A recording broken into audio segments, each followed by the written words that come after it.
Bonjour à tous. Aujourd'hui, en mesure, nous allons apprendre à mesurer des contenances. Alors justement, qu'est-ce que c'est qu'une contenance? Une contenance, c'est l'espace d'un récipient occupé par un liquide. On appelle aussi cela un volume.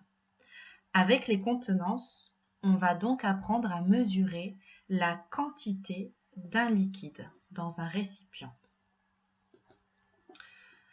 L'unité de référence pour les contenances est le litre. Le litre, en abréviation, on va le noter avec un grand L majuscule. Un litre, pour te donner une idée, c'est ce que contient une brique de lait ou une brique de jus de fruits.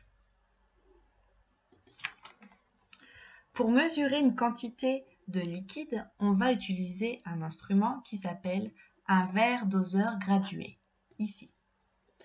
Tu peux le trouver par exemple dans ta cuisine. Il y en a souvent.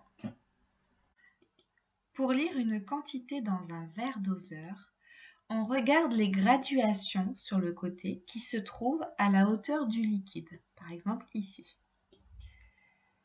Il faut bien regarder l'unité dans laquelle le verre doseur est exprimé, c'est souvent le centilitre ou le millilitre, parce qu'il ne faut pas se tromper car tous les verres doseurs ne sont pas identiques.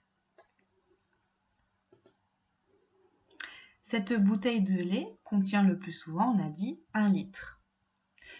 Une canette de soda va contenir moins d'1 litre. Une piscine, on le voit à l'œil nu, on sait que ça contient plus d'1 litre.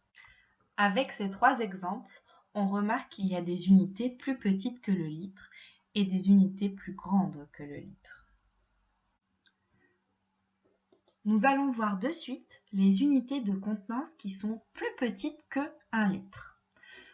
Plus petite que 1 litre et 10 fois plus petite que le litre, on a le décilitre, DL. On a 100 fois plus petit que le litre, le centilitre, CL.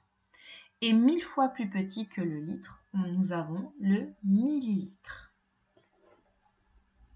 Maintenant, nous allons regarder les unités de contenance plus grandes que le litre.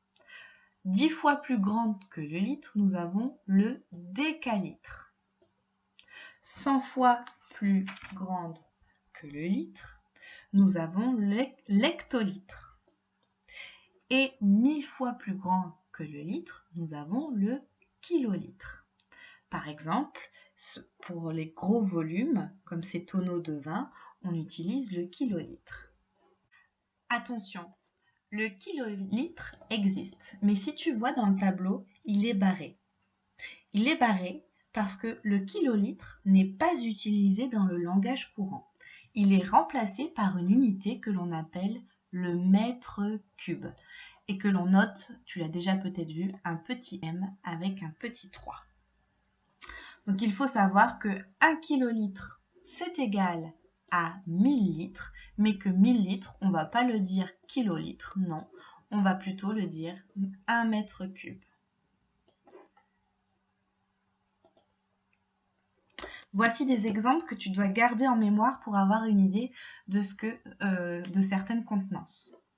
Le petit verre de la cuisine ou celui de la cantine mesure environ 20 centilitres. La brique de lait, on l'a dit tout à l'heure, elle a une capacité de 1 litre.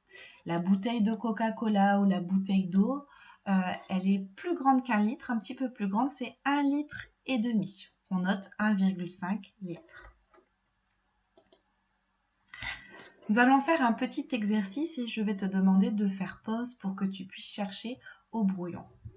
Voici des verres doseurs, 3 verres doseurs différents. Ils sont remplis de liquide.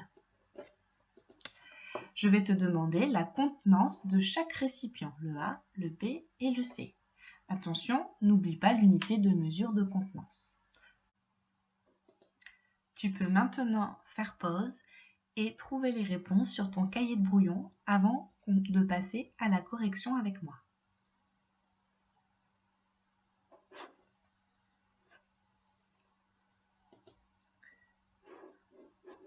Pour le récipient A, on voit qu'on est en décilitres. On compte les graduations 1, 2, 3. Il y a 3 décilitres de liquide dans ce récipient A. Regardons maintenant le récipient B. Pour le récipient B, on est en centilitres. On regarde où s'arrête le liquide. Le liquide est entre 20 centilitres et 30 centilitres. On va compter les petites graduations. Alors ici, effectivement, on ne voit pas très bien. Moi, j'ai compté à peu près 24 ou 25 centilitres. Voilà.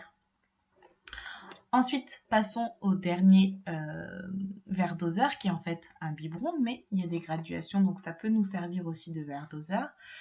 Et on le voit, c'est en millilitres. Alors ici, il fallait compter de 30 en 30. Chaque graduation est en fait 10 millilitres. On est ici à 60 plus 10, 70 millilitres. Voilà, corrige-toi et j'espère que tu avais tout juste. Et pour finir, tu as dû remarquer que toutes ces unités de contenance que l'on mettait dans l'ordre nous faisaient penser à un tableau de conversion. Et effectivement, il y a aussi, comme pour les longueurs ou les masses, on a un tableau de conversion aussi avec les mesures de contenance. Donc à toi de le retenir, il est facile si on connaît celui des masses ou celui des longueurs par cœur. Et tu en auras besoin bien sûr pour convertir, pour faire des calculs. Voilà, à bientôt!